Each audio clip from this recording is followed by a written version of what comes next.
know them, but we're all living for that royal grace, that special place, that plastic heaven. We're all dreaming of that social status. Hello, welcome to our second installment of Pro Sessions, a collaboration between the Pacific Northwest and San Francisco chapters of the Recording Academy.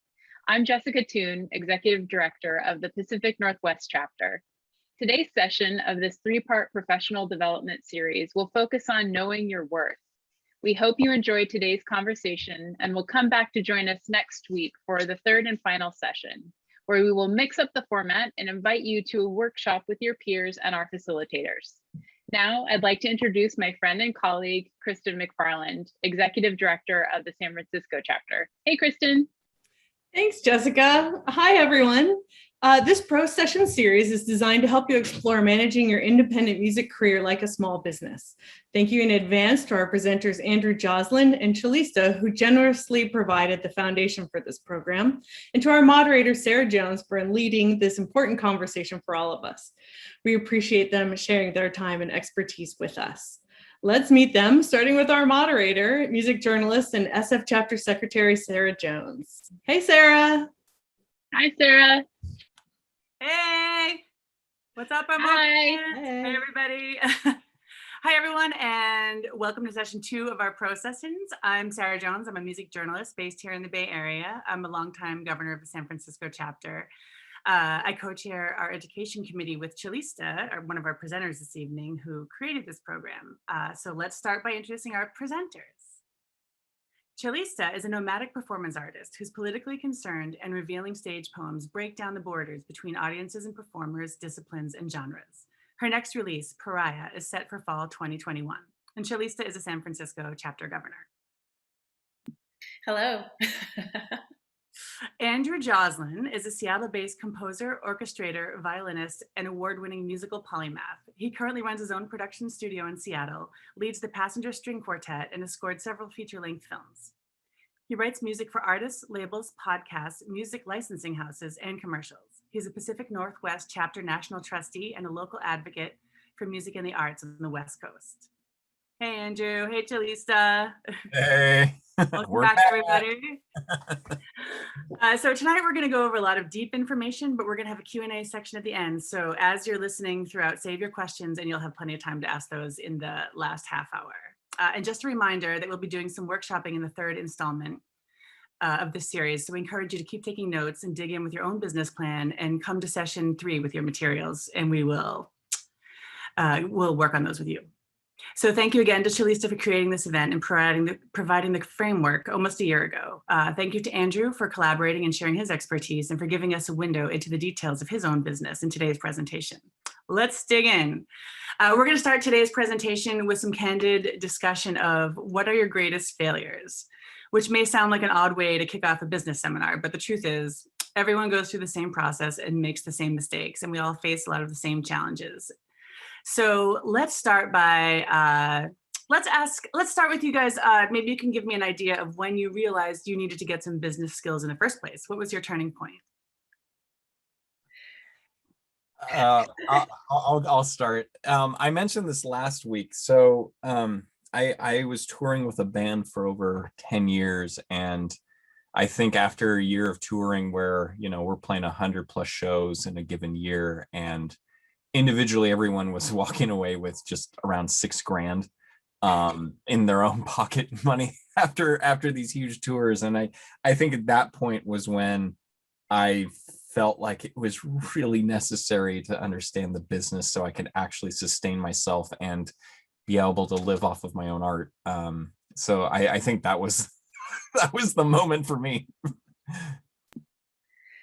Yeah, I mean, for me, there have been so many failures, and I think that's okay. But I think the one that really comes to mind, or sort of general sense of where I really needed to step it up, in a summary, I wasn't prepared to succeed. So I had organized a project that it went far better than I ever anticipated. And in order to really make it grow, to really give it some let it evolve, I didn't have anything in place that would have allowed it for that growth. And I watched that project just be removed from me, essentially, because I just wasn't ready to handle it, to really nurture it. And so I lost something that I really, really loved. And I think that was the moment where it clicked with me that I had to get my business stuff together in order to grow my creative spirit and my projects. Yeah.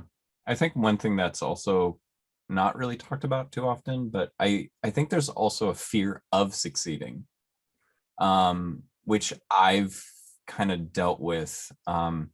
For quite a long time, I was kind of behind the scenes doing production and pop arranging for other artists, and I didn't want to be a frontman. I didn't want to lead my own project. I didn't necessarily want to have my own art per se. I wanted to have my own voice, but there was a fear of putting myself out there, and putting myself out there in a way that would leave me open to subjective opinion. Which unfortunately, you're kind of, when you do this work in art, when you put yourself out there, you kind of have to grow a bit of a membrane to protect yourself emotionally and practically and logistically and all this other stuff. So I think, that fear of succeeding and that fear of getting a little bit higher on the totem pole, it does kind of expose you to the chinks in your armor. And I think that's something that's been interesting for me as I've kind of grown as an artist and kind of grown my business is, you grow additional layers of protection, and you try your best not to become jaded by the industry in the process. I love what you're saying though, because I feel very similar in that for many years I was really just a session player. I was backing people up. And then that movement into doing my own thing, to doing solo art, it meant suddenly I'm this front person in a way. And that means I will be open, or I will receive criticism. And that's a frightening place to be. And I think, unfortunately, as artists, in some respects, we're not given that many safe places to take a risk, to take creative risks and to fail. Because part of getting better, part of growth is really just messing up until you figure it out. And then I think you find a process within the process of failing. Yeah, exactly. And it's hard because I think now with the industry where it's at, I find a lot of artists, they'll put out their singles and their EPs, and they kind of, they're trying to build their resume, for lack of a better word, and then they finally do sign with a major or with a label, and all their earlier kind of process is completely eliminated from social media. They completely eliminate all their photos, everything, so they can kind of restart. But it's almost kind of it's a disservice in a certain way, because it hides the painful journey that we all have to go through to get to the point where we're actually we're super polished, we look great, everything's perfect, you have a photo team, artistic, everything's touched up, because I think, and I think that's one thing that you and I, in the creation of this program, is we want to show the real grit and the grime that goes into getting to a place before, everyone's like, oh, you're on American Idol, that's amazing. you must have made it in the industry. Hey, it's like, there's so much, every single day we're putting in the time and the effort to build a sustainable and happy career in music, so. Yeah, and I also think what we talked about in the earlier session about when we are kind of talking about contracts, when you're talking about rates, all of this is about transparency. And I really think that artistic processes should be transparent, and they should be accessible to everyone, so people understand what's going behind that work, that it is work, and they can understand how valuable it is, that there's a process, that we're working as hard as anyone else in any other industry. And I think to avoid that accessibility of the transparency is really a disservice to working musicians everywhere. Mm-hmm. Yeah, exactly. And I think this is a great mission statement, just not just for musicians alone, but for the wider kind of creative community at large. Because when I'm working with creative directors, film directors, picture editors, people that are not directly musicians, trying to explain to them my process, my time, my expenses, my turnaround, all of this, it's always an uphill battle. Mhm. And, you know, and culturally at large, you know, I still feel, and we all probably feel this collectively, music is undervalued. It is devalued on so many levels, and we're collectively trying to fight back. And, you know, it's interesting. So I think, you know, one of the through lines that we're going to try and continually emphasize in session 1 and session 2, and also in the workshop at the end, is we are worth fighting for. We have value, and it really is on us. The onus is on all of us to really kind of herald that. You know, it's this is a tough fight, but it's definitely worth it in the long run. So I'll get off my podium. It's okay. Chalista, you talked about something last week that kind of stuck with me about equating sort of, you know, musical success with business success, and they're not necessarily the same thing. Like how in that context, how we know we also talk about imposter syndrome a lot, you know, sort of, do you feel like there are times you've compared your successes with others, and how do you get out of that cycle? And I think it's an ongoing battle, actually. It's when, you know, even yesterday I signed a new contract with a client and I felt like, am I good enough for this? You know, it's this constant doubt that I deserve to be somewhere. And I really think approaching this industry, approaching what I do through a business lens really gives me a better place to feel valuable, because I can equate like doing well isn't just with the talent. It's not just with one thing. Like I'm a multifaceted person. Business lets me see that, and business gives me some value in that.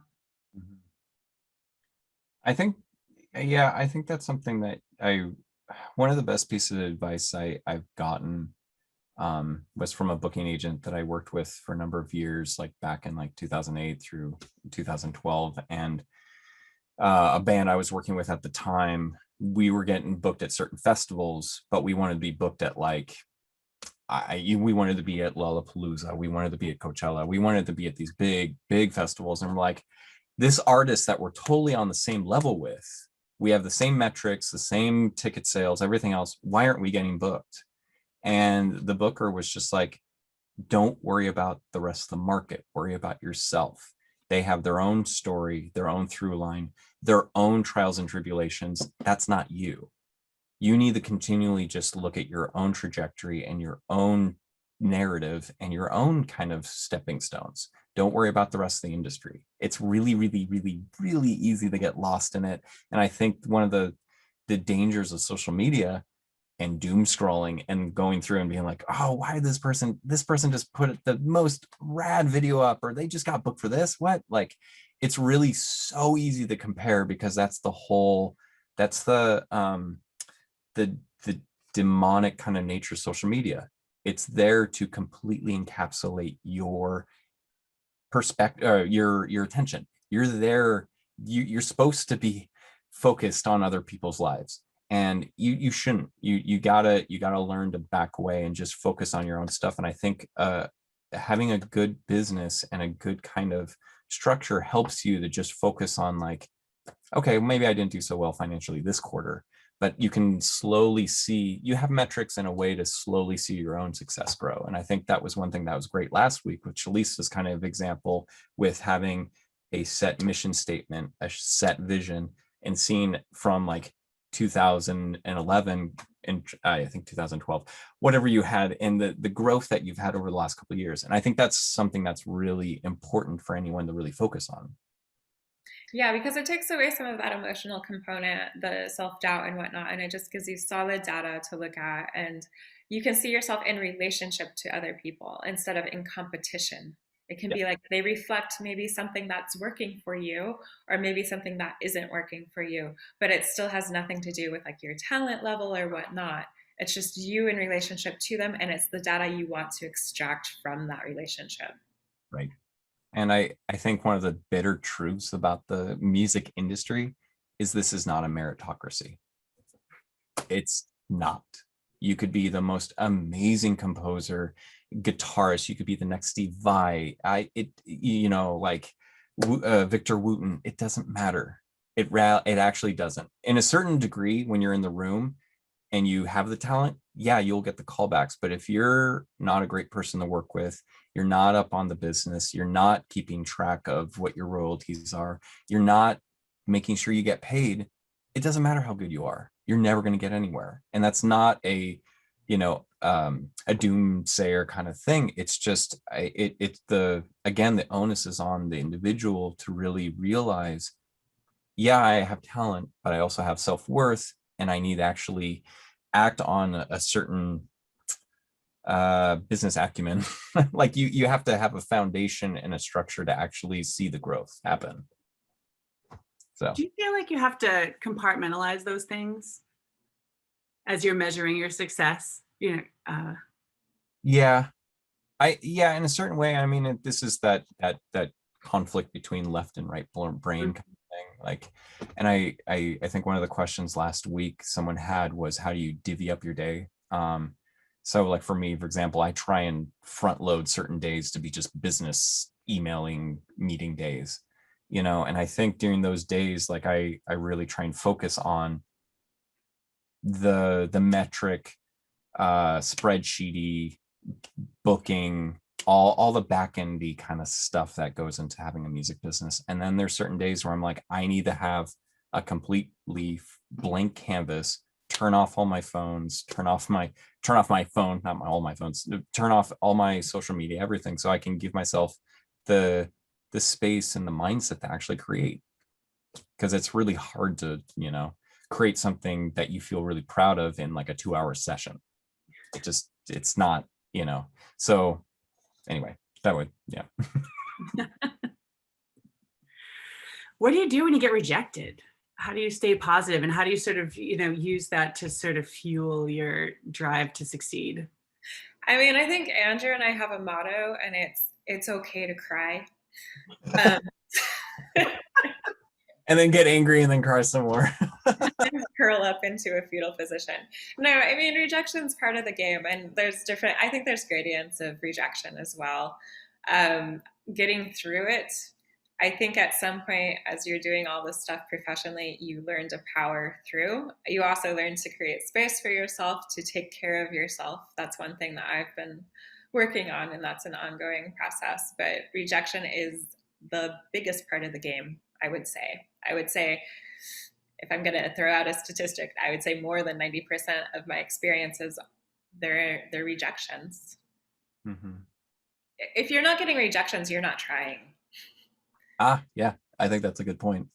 One of the most eye-opening experiences I had is I worked as an A&R manager for a record label for a couple of years, and I was tasked with the unfortunate task of going through artist demos and listening to countless hours of submissions from people that wanted to get signed to the label. And it was the most eye-opening experience, because there were so many artists that you would listen to that were talented, but then it didn't quite make sense for the label, or like, there's so many different things that go into the process of deciding what makes the best fit for a certain project, be it if you're a music supervisor, a manager, a booker, or whatever. Maybe you just had a really bad day and there's like a specific, quota that you're trying to fill. The one thing that I've learned from that experience, being on one side of the gun versus, being the artist itself, is you can't take it personally. You just can't, and you really want to, you do, because you put your heart and soul into it. But it just means that, I love what you said, Chalista. It's just like, if you're not taking the shots, like, and you're not getting rejected, you're not if you're not getting rejected, you're not taking the shots, and you're going to go through rejections, but it's like, don't take it personally. Unfortunately, this is a business. Yeah, it really is. And it is hard to not take it personally. And I still do from time to time, but I think I've gotten better at just moving on. Yeah. you know, that's part of my process. And, you know, it's the business we're in. Yeah. And I think that's the thing is you move on, but you just have a lot of irons in the fire. You just keep it going. You just keep the process going. Like, I think my wife and I have a certain saying now that we won't really celebrate until the pen hits the paper, until it's actually signed and I actually know a check's going to be coming through. Will I actually celebrate? Because I mean, there's been so many situations where like I had an opportunity to maybe do a full like orchestral thing for Alice in Chains or this artist or this or that, and it didn't happen. And then you put so much emotional energy into it, and then you're like, oh my God, really? And then you equate your own self-worth to that situation that honestly had nothing to do with you. Maybe it was a budgeting situation or something else happened or whatever, you know. And it's, again, you know, especially with knowing your self-worth in this industry, it's hard to divide the personal from the practical in this exchange. But like ultimately, if you have a lot of irons in the fire and you continually are just like, okay, I got this, it's fine, like that didn't work out, let's keep on going, you know. And a lot of that's on the artist, you know. Where do you think artists stumble the most when they're first sort of getting into the business side of things? I do think that in a lot of ways they are, like I said earlier, they're not prepared to succeed because they don't have foundational business things in place. So all of the stuff we went over last week, establishing your business, so just having a business plan, having your business banking account, you know, all of that stuff, if it's not in place, when that big project finally lands in your lap and you don't have maybe your PRO ready to go, where can you go? You can't go anywhere. So I think, you know, and part of this summit, this business summit, is really pushing the point of like, you have to have these foundational principles. You have to know them and understand them, and they're just non-negotiable. Yeah. I think it's just keeping track of your metrics, having the business in place, or it doesn't even have to be necessarily like having a groundwork to see the growth is really just it. And like something as simple as having a separate checking account, you can see if there's money coming in and how it's going out. Like you can see if there's an actual growth. Same thing with your PRO. You can see if you're actually having growth with your royalties as they're coming in, like, and metrics. You know, one of the biggest things that bookers, promoters, bookers, managers, and other people on the business side of the industry look at is the bare metrics. What does your socials look like? What's the number of ticketed bodies that are coming into a room? Like if you have a 300 cap venue, how many people did you actually bring in versus the opener, blah, blah, blah. You know, it's like, and having those numbers and continually just keeping track. I know that sounds like a lot of just busy work. And, you know, a lot of artists are just like, no, I just want to get signed. I don't want to do any of that. And I understand that. But again, like we emphasized last week, once you take some money, you are a business. And I think the biggest stumbling block that a lot of young artists have is not keeping track of their success. Because even if you get a check for a royalty for 3 cents, that's still more than if you didn't do the due diligence to get that whole conduit started. So I love my ASCAP checks for like 2 cents, 3 cents. That's also something I show my mom. Look. Oh. I think I have a music reports check for like 2 cents somewhere, but the thing is, a lot of people, they get that and then they just get disheartened and they're like, none of it's worth it. Like, I'm not going to make any money from this. And that's what I'm hoping today to show is after, I truly believe that the music industry is a slow burn, that it really, really takes a long time to kind of build up the catalog to get you to a point of real sustainable success. And, take those 3% little, 3 cent little checks, and it does grow, and it really does become something sizable and sustainable. So Yeah. Well, this sounds like a good time to segue into our presentation tonight. For those of you who were with us last week, you know that we started sort of setting a tone throughout this whole series, as our presenters have been saying, recognizing that you have worth. And we talked last week about establishing sort of basic business structures, registering your business, rates, contracts, negotiations. So knowing all those, that sort of foundation, how do you put this into practice with your business? yeah, so I think just as kind of a safe recap from last week for people that were here and people that weren't, you know, what are you worth? Knowing your worth, you know, what are you entitled to? When are you kind of considered a professional musician? What should you charge? And we did a little bit of a dive into that last week. And I think, you know, oh, can we go back to the previous slide? Okay, cool. So I think just there's 5 points that just kind of keep in mind, especially when you're kind of just assessing this. You know, so first and foremost, know your market. And what does that mean? Knowing your market, kind of like what I was talking about before, is having the bare bone metrics for like what your live performances are, how many tickets were sold, what is the number of people that come to a show, if you're booking. It's keeping track of the time that it takes you to do a job, like what, you know, what that breaks down per hour. I think the thing that's really important with knowing your market is, this is, you know, what Chalista and I were saying, it's like you do have to have a little bit of, it's not necessarily competitive, but you just have to be aware of what other people, how other people are performing and what their metrics are looking like. And this is, you know, I think one of the great things with, you know, knowing your market, I think I'm spiraling a little bit on this one. The thing is, knowing your market is just really important to just assess where you stand and just what the market is actually able to shoulder in terms of like what, you know, what you're charging. So do you want to speak a little bit on that, Chalista? Yeah, because we did briefly touch on this last session about establishing what is a rate, how do you do that?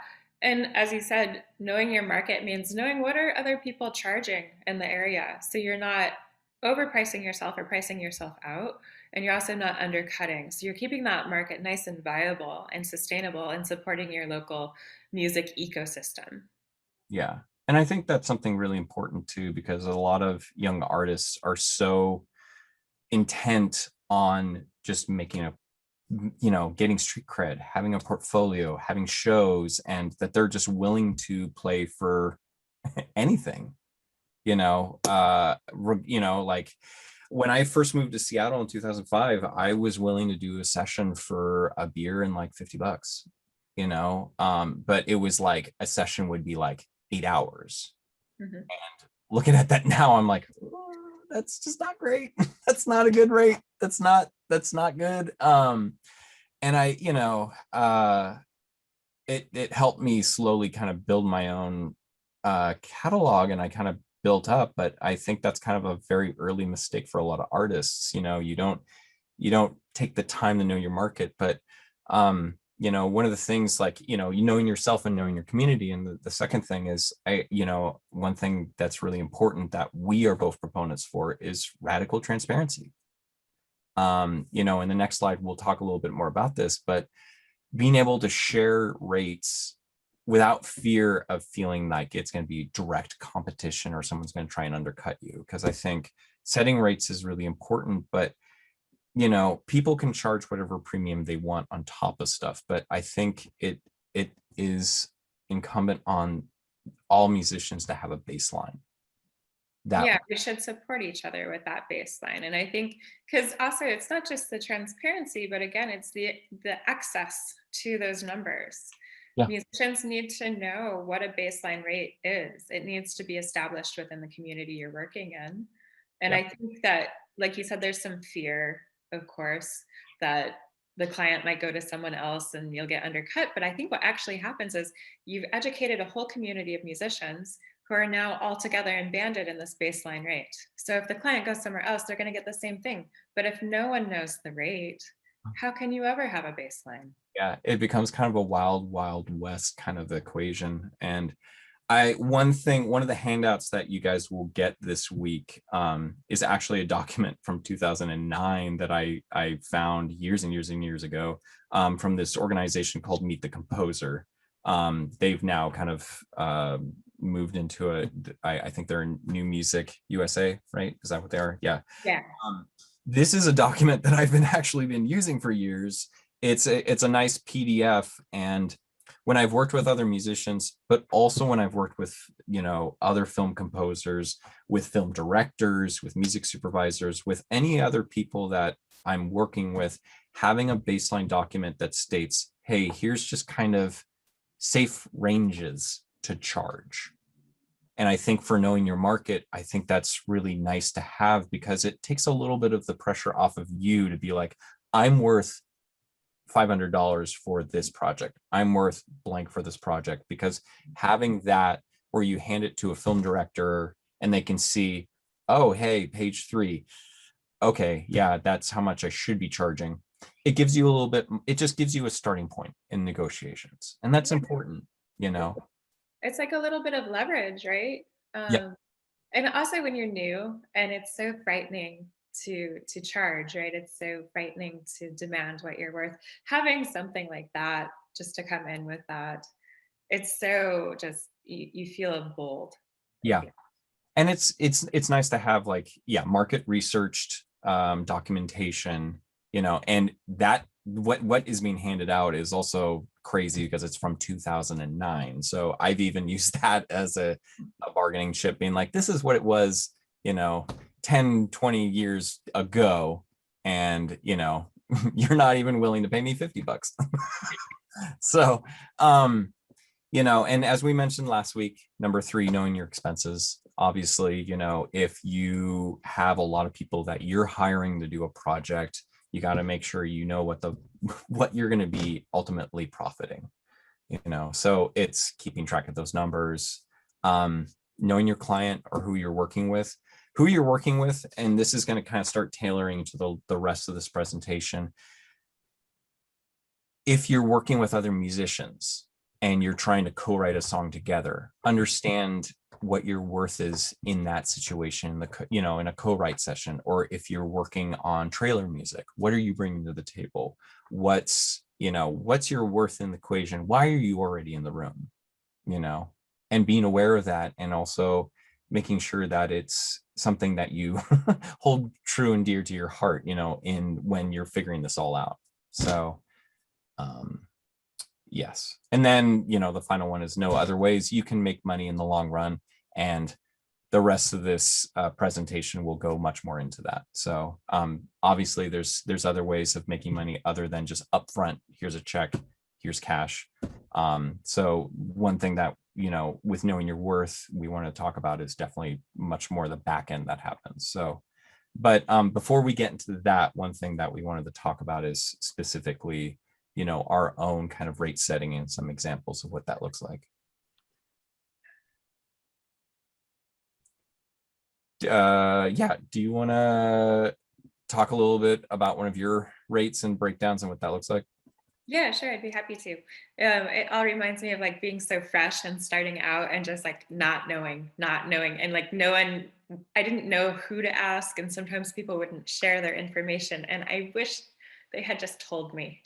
So here's my live performance rate for corporate events. So for the first hour, I charge $350. Per additional hour, I charge $100 to $150 per hour. And then I also charge transportation, and I charge carrying fees. So if I'm carrying my loop station, my amp, and my cello, I definitely have a little fee. So the $350 for that first hour, or that's how I put it in my brochure, but what it actually means is that when I did what I wanted to make, I realized I want to make at a minimum $100 per hour.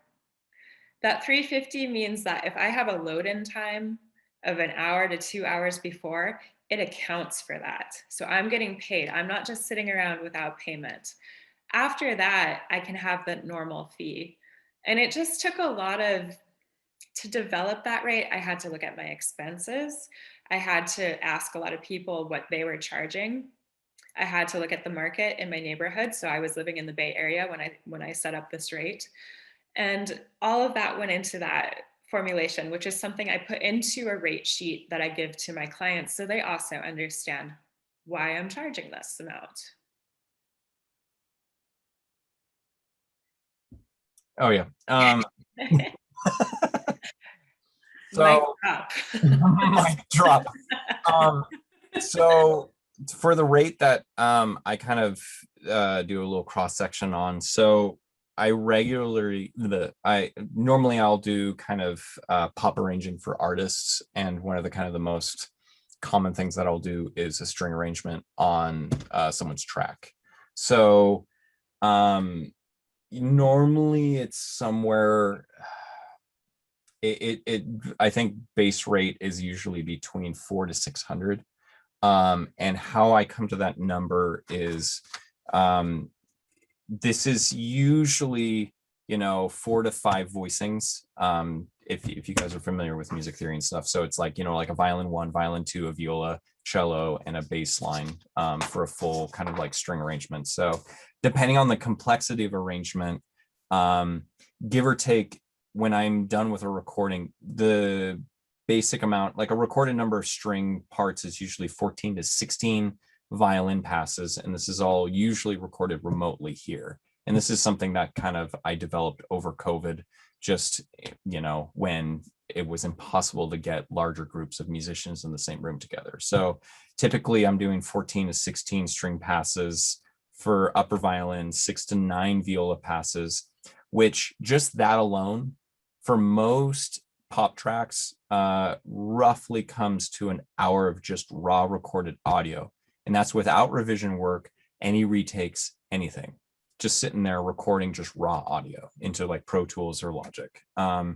Editing time, one thing that I do is I'll go through, edit the tracks, usually do like crossfades, clean up. If I mess up on something, I make sure that everything's super, super clean for an engineer. So rough, and I mean, that also takes into account setting up microphones, getting the room prepped. Right now, for the most part, like I have like a Coles 43.9 and like a TLM 103 kind of setup. Usually those are set up all the time, but I try and take that into account when I'm setting a rate. And then that's, and I mean, that's covering almost, an hour and 45, almost 2 hours worth of work, just without even just writing the actual arrangement itself.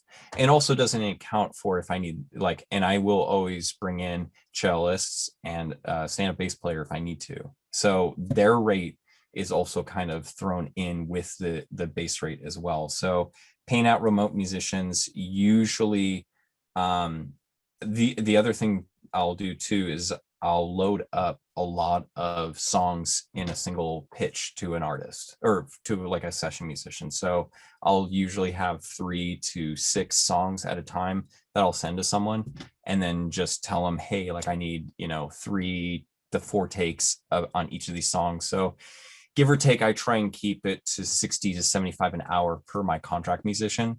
So I try and divvy that up accordingly. And then that doesn't include actually notating the sheet music for the cellist and the bass player. So in the end, it's, you can see like this, I try and get it so I'm at least making 75 to 150 an hour-ish for myself. That hopefully, sometimes I might take my own liberties and get really excited about arrangement and get really deep into it. So, but yeah, on the whole, like that's kind of how that whole kind of base rate breaks down to. And that's usually just for indie artists. I try and charge more of a premium for major labels or for other types of projects. So and something else too that I've found has been useful in this kind of work is going to websites such as Sound Better.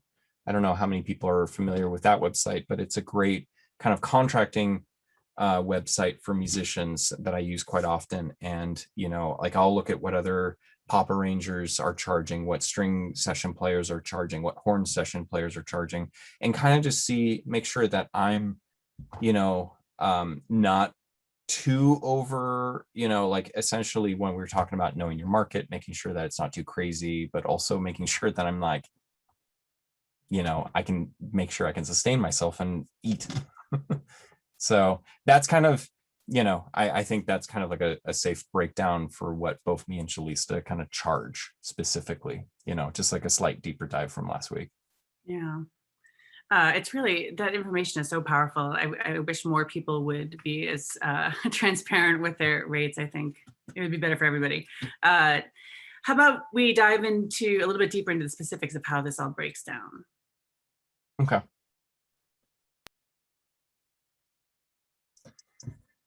So as it says, to better understand your worth, you need to better understand how money flows in the music industry. So the main crux of this presentation and what I've kind of put together for you guys is I really want to talk about backend. I think if you really want to know your worth, you need to understand how what you do as a musician and what you create, but also what you contribute to and you're creating, how that ultimately brings worth to you and how it brings money into your pocket. And I mean, this is going to get a little thick, but I promise that there's light at the end of the tunnel. All right, let's get into the specifics. So this next section is a little convoluted, and a vast majority of musicians don't understand it terribly well. However, it is extremely important for anyone that truly wants to pursue a career in the music industry, regardless if you're a producer, a songwriter, a composer, an engineer, a session musician, a touring musician, yada, yada, yada. This area of publishing, licensing, and copyrights is so misunderstood that I think it's roughly, I think last time I was reading an article, it's 20 to 50% of music payouts never make it to their rightful owners.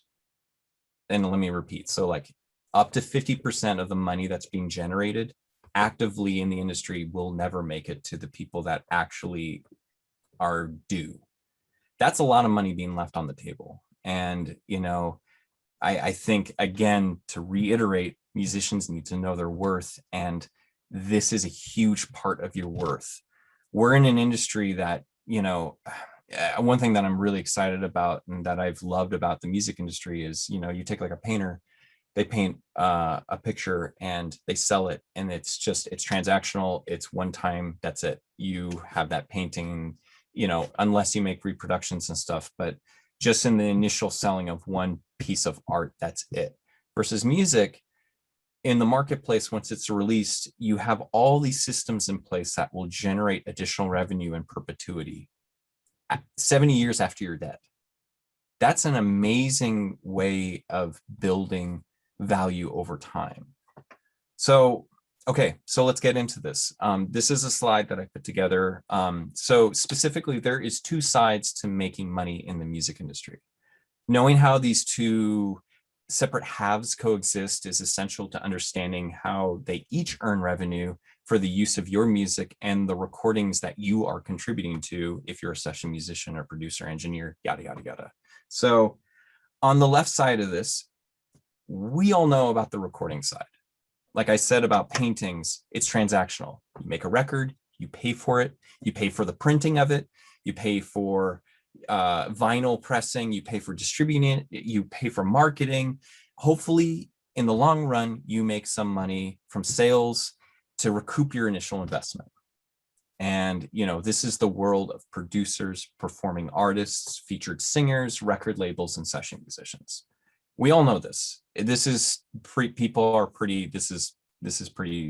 understandable. So this graphic in particular that I created is organized accordingly. This first row with the cute little like vinyl graphic, and then there's the little sheet music graphic. This first row details what each side encapsulates. So the second row down that has the little group of people shows the direct beneficiaries.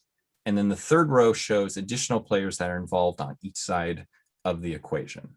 So For example, if you look at the recording side, one thing that is overlooked in this area of a music recording is the importance of digital performance royalties. And this is all collected from non-interactive streaming services. So services that you are unable to choose and pick what music you want to play at a time, like Pandora and satellite radio as great examples.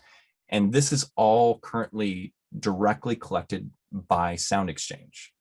So people that benefit from this organization and those additional royalties are session musicians, featured artists, and the main performing artists on that record.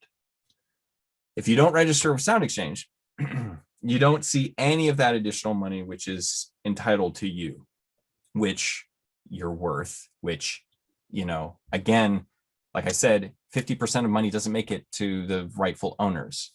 So thankfully, at least with Sound Exchange, for example, they hold on to unclaimed royalties for as long as possible right now. So if you haven't done so yet, you should definitely register with them so you can make sure that you're collecting money that's due to you if you are a master rights holder. Okay, so, and also if you see that distributors such as CD Baby, TuneCore, DistroKid, AWOL benefit from the sale of music, the percentage off of sales, and retailers such as iTunes, Amazon also benefit from the sale of your music. So you can see that from the bottom row. So just from the left side of this column, you can see all the players that are involved. And, you know, we're going to get a little bit more in depth onto how the money flows, but this just kind of details the players in the equation. Okay, so on the right side of this chart with music composition is the side that focuses specifically on the creation of the concept of a song. So this is the concept. So this is the blueprint that informs all future master recordings and performances. This could be your lyrics. This could be sheet music, melodies, rhythms, the chord progression, what creates the core skeleton of your song that other people, like if someone makes a cover of it, you know, they'll refer back to. So this is the world of publishing, songwriters, top liners, producers, arrangers. You know, for this side to exist, the composition has to be an original idea put into a tangible form. So what does that mean? It could be just writing stuff down on manuscript paper, or as simple as making a rough recording on your iPhone. So if you sit there and play your guitar and sing into your iPhone recording, essentially it's now an original piece and you own it. So once you've initially captured or recorded a song, whether it's on paper or in an audio recording, it is true that you are automatically the owner of the copyright. But I mean, okay. However, for the sake of avoiding the weeds of copyright law and all of that, for this session and for this lesson in particular, we're going to strictly only focus on the flow of money in the marketplace and how it directly impacts the worth of the musician. With the copyright and all that is such a different bag of problems that we don't need to get into. So with the music composition side, as you can see from the second row, the publishing companies and those involved in the process of writing the song are who can collect revenue from this side of the music creation coin. So the types of revenue you can get ranges from sheet music sales, performance royalties, mechanical royalties, sync and master licenses, cover songs and payouts from that, et cetera, et cetera. Also, you can see from row 3 that what's most important, the commonly misunderstood performing rights organizations such as ASCAP, BMI, CSAC. Also, there's Harry Fox and the Mechanical Licensing Collective, which came into existence recently because of the Music Modernization Act. Okay, there is a lot of players involved in this side of the coin, but that isn't something to be too scared about. I think now would be a great time to sort of to get into a specific example of how this structure has informed the way you work. Yes, perfect. So I have had the honor of co-writing the song Praying with Kesha.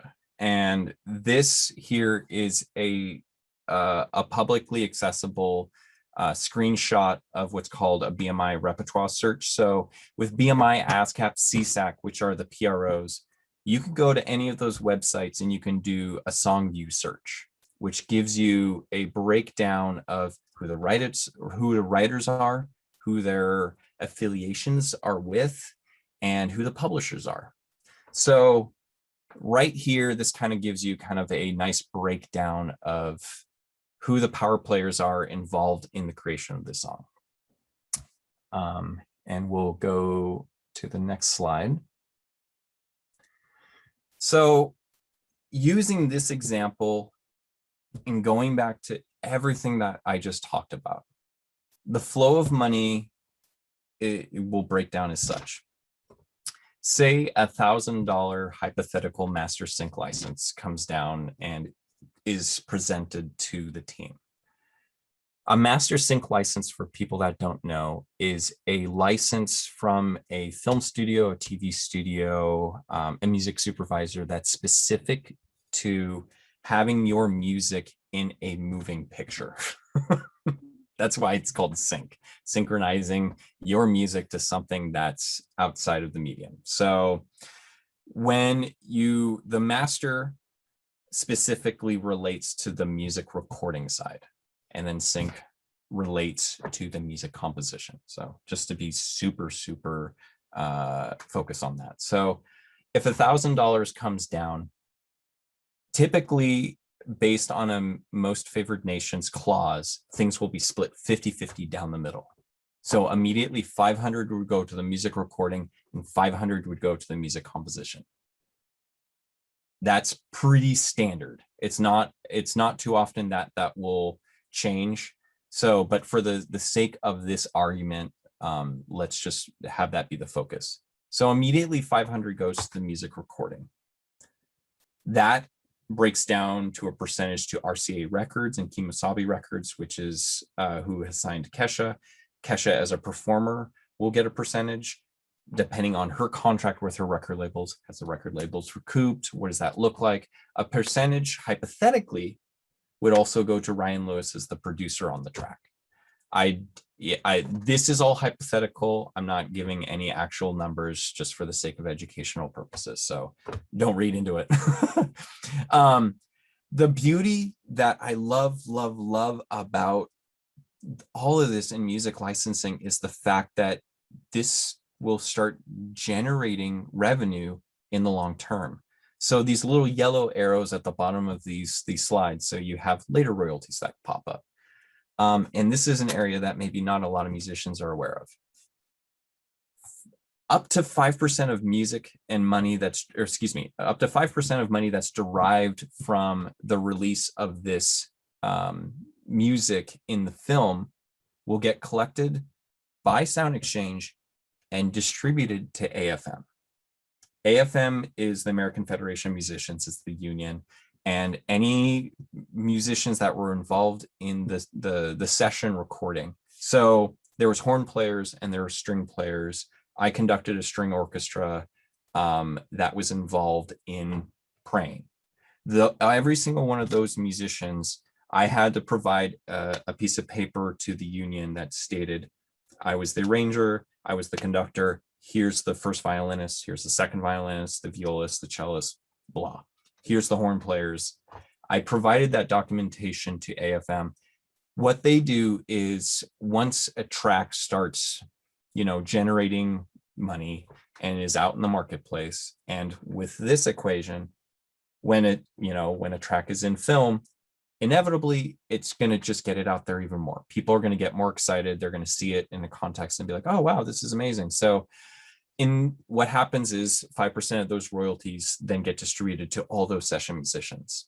So maybe you might not be a songwriter, maybe you're not the producer, but if you're involved in some of these major label recordings, you should definitely make sure that you're aware of this relationship with the union, with Sound Exchange, and the Mechanical Licensing Collective and all of this. So you know, something else too to keep in mind, if you're, you know, there is letters of directions that have been created that can be sent to Sound Exchange, and they can divvy up money accordingly to other people that you might want to be paid out. So let me repeat that. There was another recording I was involved with an artist from New York where I wasn't credited as a songwriter. I wasn't credited as anything else other than pop arranger. But because they gave me a letter of direction for Sound Exchange, they took a percentage of the money that was derived from that recording and would funnel it to me. So again, to not get too much into the weeds, the beauty of this is that's another avenue to have worth. It's another place to be able to generate revenue. So to go to back to the helicopter view, you have 500 going to the music recording, 500 will go to the music composition. The music composition is all the writers. So a percent goes to Kesha, a percent goes to myself, a percentage goes to Ryan Lewis, a percentage goes to Ben, who is with an Australian PRO. We all get only 250 from the 500. The 50-50 split between the songwriters and the publishers is completely standard and doesn't change. So the one thing that I always, and I'll reemphasize this again, this is really important. You got to make sure that if you want to collect 100% of what's owed to you from the publishing side, you should both be a songwriter and a publisher. And I know a lot of people, there's different opinions on this, but I'll get a little bit more into it. But that $250 is going straight to the publishing companies. And from before, it's like BMG, Sony ATV, they're all kind of listed earlier. So again, though, the beauty of this equation is the yellow arrow, the later royalties. All this money that's generated just from this hypothetical master sync license circles back and continually puts money into your account. So like I said, performance royalties for the video broadcast of this song is paid out by a TV network, the studio, and that's collected by BMI, CSAC, APRA. And those are the direct PROs that are involved with the songwriters. So hopefully this kind of gives you guys a trickle-down effect of what happens when money comes in and how it will kind of go through this equation. What are some other considerations if you're collaborating with somebody? So there we go.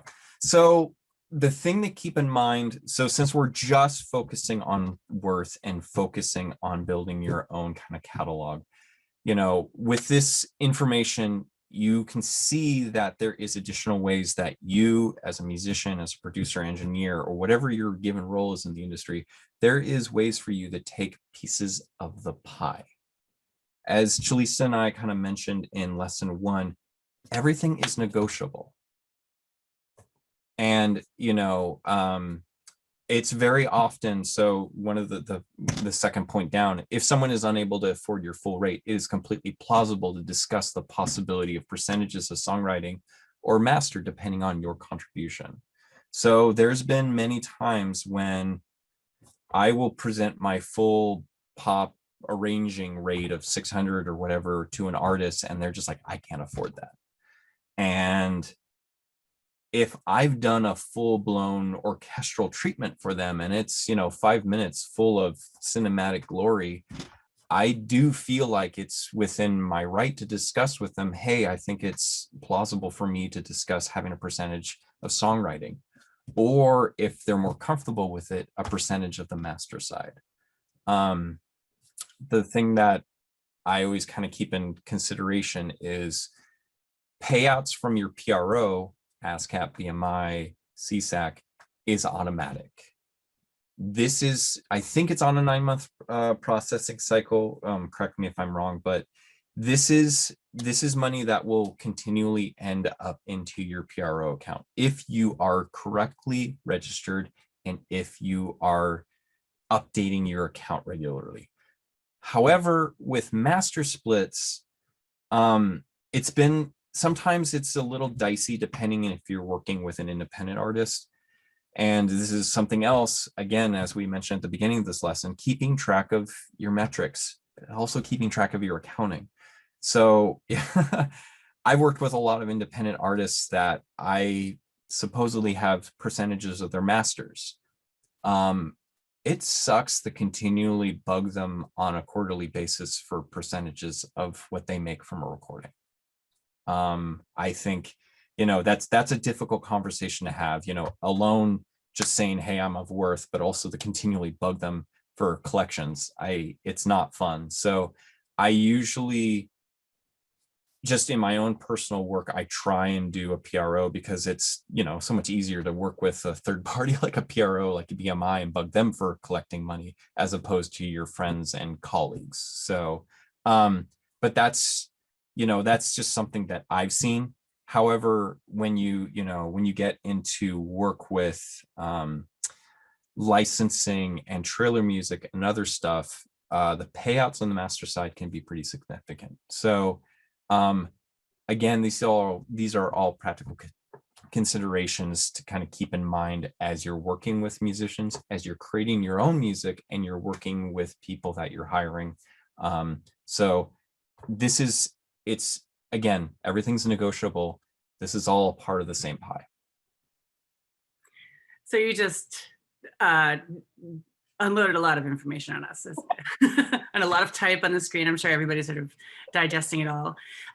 It seems really complicated. How do you keep track of all this? Yeah, so as we were kind of mentioning at the beginning of the lesson, again, keeping track of your metrics, keeping track of everything so you can see your growth over time. And with this lesson, I've provided and created a lot of documents for you guys that I've been using for many, many years. So specifically the music catalog template spreadsheet, I created this, I think in like 2005, as a way to start keeping track of all the music that I was writing. And I kind of it developed over time when I started work at the record label. The label was called Votive, and I worked with them for a number of years.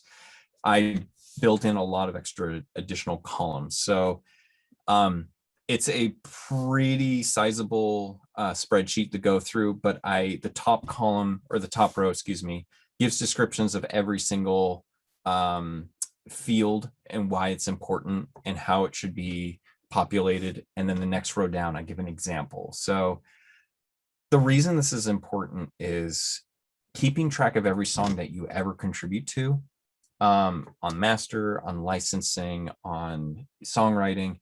It's really important because it's really, really easy to lose track.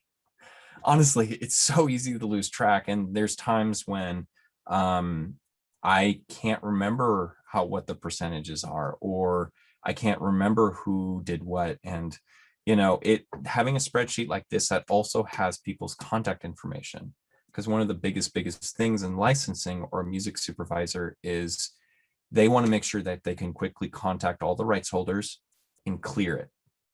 And if they can't find someone that owns 2% of a song and clear it with them, the song's not going to get licensed. So having a central piece to your music business on the back end, like this spreadsheet, I've found it one of the most important things that I've ever created. The second thing down is a new music checklist handout. This specifically goes through major kind of checklist items that I think are just so important to go through. So, because this process can get so convoluted, most artists just give up halfway, or they register their music incorrectly, or they rely on someone else to register on their behalf. And usually then the splits gets messed up. And I've lived through all of that. And, it's, you want to ensure that you're collecting 100% of the money that's entitled to you. And for whatever reason, that's just really hard. And, one thing I actually forgot to mention previously is, it's really hard to collect mechanical royalties. And just, not to get too much in the weeds of it, mechanical royalties are percentages of money that is built off of the master side, and that's then paid to the composition side. So a lot of the time this is paid out through Harry Fox. But the thing is, Harry Fox hardly ever partners up with artists directly. And they'll only work with publishing companies with large catalogs. So there's money that is due to you from Spotify streams that never get to you, even if you're signed with a PRO and if you have your own publishing company. And I mean that if you register as your own publishing company with a PRO. So this checklist, so there's major steps that you need to make sure that you are doing every time you make a song. So you can make sure that you're covered, that you're ensuring that you're collecting all the money that's due to you. And, some of the stuff that I cover is, make sure you are registered with a PRO as a songwriter and as a publisher. As I mentioned before, I'm of the mindset that if you have your own publishing company, that just make sure that you're collecting 100% of the pie. Make sure that you're registered with Sound Exchange. As I explained earlier, there's money that's coming from that side of the equation that if you're not registered, you're not collecting. Thankfully, they hold on to that money. So, but there's also the situation where you can get letters of direction to get more money, or not get more money, but get money that might be due to you from an artist. Something else that's really, really important and I think is commonly overlooked is making sure that you're registered with a publishing administration company. So what does that mean? Not to get too much into the weeds with that, but you have your own publishing, but making sure you have a company that is collecting on your behalf, that's doing the additional admin. So companies like Songtrust, TuneCore has their own administration publishing, CD Baby Pro Publishing are great entities for independent artists right now. I think the thing that's so important with them is they allow you to collect mechanical royalties that are due to you from Harry Fox, and now they will be able to partner with the MLC, and also they're able to collect international royalties. So, and then finally, register with the MLC. So this new music checklist that I've provided to you guys goes through all of that, and it's really, really important, but it'll kind of break it down, make it easy to follow. I follow that every single time I work on a new song. So the next handout and the next thing that kind of helps with cataloging the work that you do is a song split. So when you sit down with someone and you're writing, just making sure you have their contact information, what's the splits, who's the PRO they're with, what's the publisher, just having something just stupid, simple, and making sure everyone signs off on it it's just so nice to have. And then finally, something that was so graciously contributed by Amy Dragon from the Pacific Northwest chapter is a credits best practice. The other thing that's so important to knowing your worth is the metadata, especially now since everything is digital and everything is digitized, from who the composer is, who's the engineer, who's the mastering engineer, who contributed to what. Making sure that you are properly credited on all fronts is so important, and I think is key to actually building out your worth as a musician and building out your premium as you grow in the industry. As we were talking about in the beginning, you want to be able to set a baseline level of income, but then as you grow and you start working with Abbott Brothers, and all of a sudden you are the next guy working with Logic, and you're doing this, you are completely within your rights to build premium and making sure that you charge accordingly. But metadata is the way to quantify why you are due that money. And anyway, that's why that's included, because I think that is so important in the industry right now. Yeah. We thank you guys for hanging so far. We're going to take questions in a minute, but before we do that, we're getting to my favorite part of Andrew's presentation, which is sort of like how this breaks down your income over time.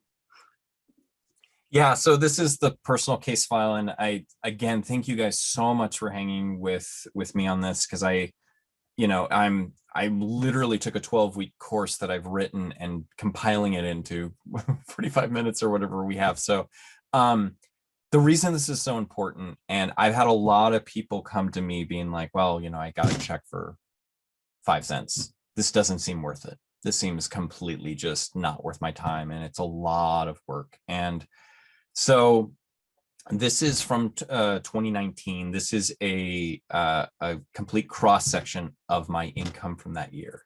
And as you guys can see, the vast majority of my income was from publishing royalties.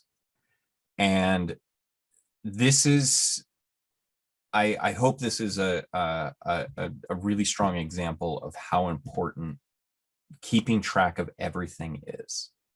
And this is, I'm still collecting. For example, there's stuff that I've written in 2008 and 2010 that I'm still collecting royalties on. So there was a film that I did recently that I think I only got like $2,000 up front for, and I felt pretty terrible on that upfront fee. But I've been actually making more money on the back end than I ever imagined, because it's on Netflix and it continually generates revenue.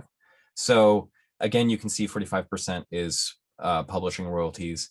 And then, as I mentioned, with metadata and how important it is to kind of keep your portfolio continually updated, my arranging and composing income has just increased steadily over the years. And I was always the kid that just, I would keep track of every single artist I ever played with, every session I sat in on, every person I toured with. And it, I, absolutely believe that that has helped kind of allow me the ability to grow my premium and my ability to increase my worth over time. So, and then the next slide. The final piece of all this, and I love that from Chalista's presentation last week, one of the biggest expenses that she had was paying out your community, paying out your team. I could not be here without, the mixing engineers I've worked with over the years, all the session musicians that I hire out, to do film scores, to help me with the scoring work that I do, the trailer work, everything else. So, 36% of what I make, I pay out. And I make sure that it's paid out accordingly per, all these contracts and everything else we were talking about, splitting masters, splitting songwriting, everything else. So yeah, I think that's kind of the overarching kind of message of this is, the industry and getting into this is a bit of a slow burn, but there is a light at the end of the tunnel. And I think if it wasn't for this business setup that I put together for myself over many, many years, I don't think I would have been able to weather COVID like I was able to. So, and I, even through 2020, I still had contract musicians and other people that I was able to equally sustain through COVID along with me. So anyway, there you go. Amazing. Well, thank you. Thanks for being so honest and transparent about this. I think it's really information we can all use. Let's go to our Q&A.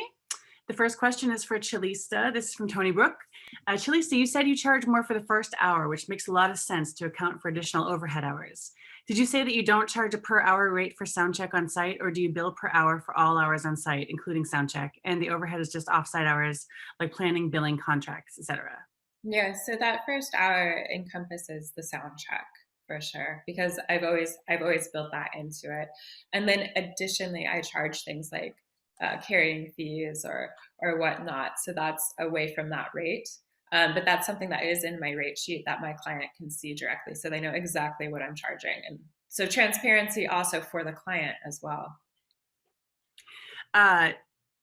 This question is from Matt Garcia. This is an interesting one. We have 7 people in our group. Thoughts about setting rates for the size of the group? That kind of depends on the complexity of the project, right, Andrew? I mean, there's sort of some layers to rate setting. And for me, when I think of like when I do corporate gigs for live and I have a quartet, I do try to make sure everyone's earning the same. So I want everyone earning 100 an hour minimum, right? So I'm building that in. I don't know how you're doing it for your recording sessions. What's been interesting is I've seen a couple of different approaches to this problem. I've seen people where they'll scale their act accordingly, where maybe their cheapest kind of offering is a singer-songwriter solo. And then maybe they have a second tier where it's like singer-songwriter with a horn section. And then they have the big, here's the drums, the beat maker, the horn section, everything, the big performance rate. Yeah, when you have 7 people in a group, that's a lot of mouths to feed. And, I think as I was talking about in the presentation, sometimes upfront payment from a show might not be available to you. But yeah. But I was thinking maybe it's good to, one thing I've done and I've seen other people do, because that can be a very large fee for a client, 7 people. But what you can do is a modular band, right? Just like Andrew's saying, but make that very like apparent within your marketing and your rate setting and your rate sheet, which you should have a rate sheet that explicitly states what you're charging, what that rate is. And it helps and it makes you look professional. But doing something modular seems like a good solution. Yeah, I mean, the main thing is making sure that everyone in the group feels like there is some value that they can derive from putting their time into the project. And I think, one reason that I kind of put together the presentation that I did is, sometimes it's just hard to pay everyone a base rate. And, if maybe there's percentages of merchandise sales from a show, or they're getting percentages of, performance royalties, or there's other ways that divvy up the money-making machine. So, but yeah, that's a great question. So. Yeah. I have a 2-parter from Dave Gross. Can you talk a little bit more about work for hire session players versus union-based players that deal with residuals, AFM, et cetera? It's usually 18 to 24 months after a performance before money hits a PRO account. Yeah, thank you. Yeah, I said 9 months, but yes, you're right. It's longer than that. So, yeah, so work for hire, I think is kind of like a 2-sided thing. So, if you are the main writer or the main hiring person on a project, like if you have a song you've written and you're hiring other people to kind of complete your vision, having work for hire musicians allows you to control the ultimate like ownership of your finished product. Paying out someone just a flat rate, like paying Chalista $350 to be on your track, I think is, really important. The thing that's important to point out is what I was talking about with AFM. You do not have to be a union member. You don't have to be signed up with any local chapter whatsoever. Those kind of residual rates, it really depends specifically on who the main hiring entity is. Most major labels have sitting or existing relationships with their local unions, and they specifically have to pay out any musicians that are involved in, as session players. So that's something to be aware of, and you do not have to be a union member. So, and that's all paid out through the SAG-AFTRA fund or whatever. So that's just a point of information on that one. This one is from Lynn Morrow. Can you reiterate what and how to get to the PRO account? Maybe both of you can talk a little bit about your relationships through PROs and how you set those up. Sure. I actually just did a Grammy U session this afternoon I see a couple of my Grammy U students here in the chat. So So when I started, I needed to join a PRO. I chose ASCAP. And like Andrew suggested earlier in the session, I set up a writer's account and I set up a publisher's account. Both of those were really easy to set up just going to the PRO's website. It's super, super streamlined, very easy. Andrew, you're BMI, right? Why did you choose BMI out of curiosity? So I originally started my publishing catalog in 2005. Mm. And I was introduced by a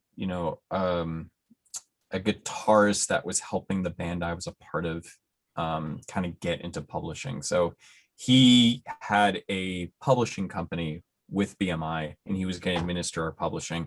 So he, just for sake of ease, he was like, you guys are all going to be BMI. So, but over the years though, I have built a really great relationship with BMI and with their kind of like their accounts department and talking with them and stuff. So I work with BMI because I personally just like, my rapport with them. So. Yeah, I feel like with ASCAP, I just did it. Someone told me to. So I did.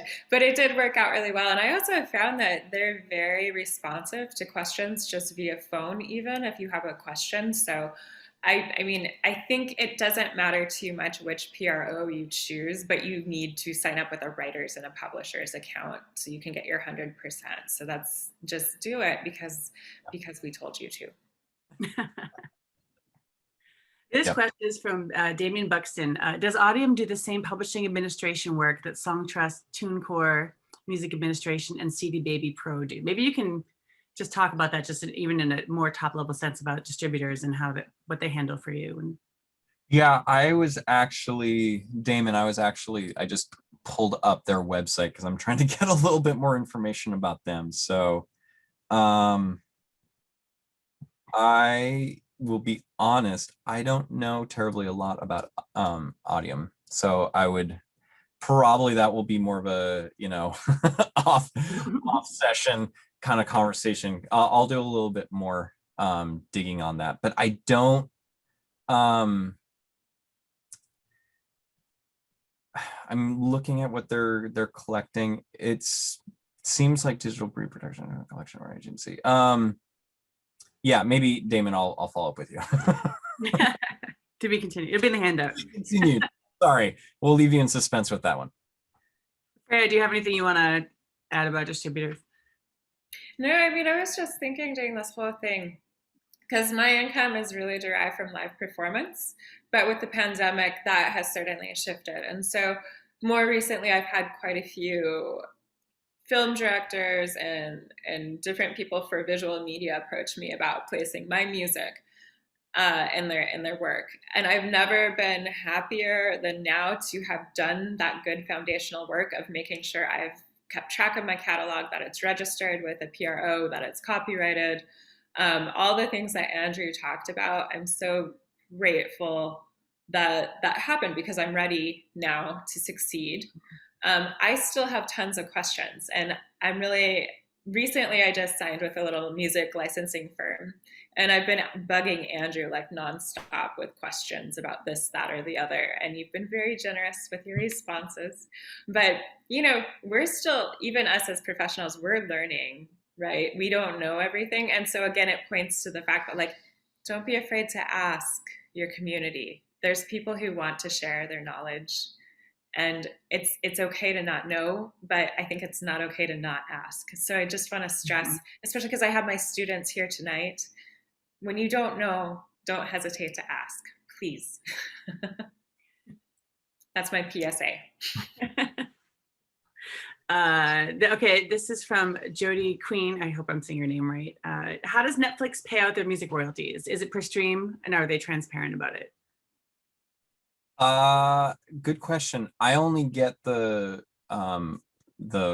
information directly from BMI. So I see the information from Netflix, and then I should have printed out the royalty payout. All I get specifically is the country of origin for viewing and then just the money that's derived from that. The actual per stream and all the real, the behind the scenes algorithm metrics, I don't have any of that. But the thing, just from the example that I provided, it's just nice that it's like, oh, hey, it's nice. It's quietly substantial. Yay. So, yeah, no, I don't know, but, anyway, so. The one consistency is there's no consistency, right? Right. Welcome to the weird black mass of all this. Andrew, don't be afraid to ask. Yeah, Community. So, No, yeah, really. I think it's a great aside. I have some people that I have to ask questions of quite often because I've been dealing a lot with international royalty collection, especially in Australia, because I do a lot of podcast work with there. I don't know anything when it comes to that. So there's a couple of people that I've been, they're my secret weapon to ask because there's a lot of questions I have when it gets into that too. So. All right, my last question is for Chalista. What should we do ahead of next week's session to prepare? Is there something specific we should work on or think about? I specifically want everyone watching, whoever is really interested. One thing we talked about in our first session was about having a plan. And I think that umbrellas a lot of what we're going over today. It's having a plan, and having a plan means keeping track of things, having a vision, having a mission. What I would really like the people watching today to do is to think about their business and think about a mission statement for that business and a vision. That way we can actually get to work with our business. And I'm sure Andrew has requests too of our audience. Yeah, I would say maybe some homework from this segment. The handouts that I provide are pretty substantial in and of themselves, especially the music checklist and the spreadsheet. The spreadsheet will probably bring a lot of questions when you start putting in your own music. I would say take, if you have a couple of songs that you've written, put it in 2 or 3, go through the process. Probably when you get to the IRC code column, you might get a little confused, but I think what would be great is if a couple of people just go through that process. I would love to kind of describe a little bit more like why each of those columns are important and how to get that information and the process of going through that. So that's some additional stuff that could be brought to next week for workshopping. And just to kind of harken back to what we were saying earlier, please come armed with questions. And we may or may not have answers, but we can certainly explore those questions together. We have a whole community that will be here, and I think we can all use each other as resources and support our musical ecosystem. Yeah, I'm really looking forward to this. And if you haven't registered, there's a registration link in the chat. Handouts for today's program will be sent in your email, and the video will be pending soon, so keep your eye out. Thanks to our presenters. Thanks to everyone for hanging with us, and we are looking forward to seeing you next week for our final session. Bring your ideas. We'll see you guys soon. Thanks, guys. Thank you so much. Frame is cold, the thick list of the food.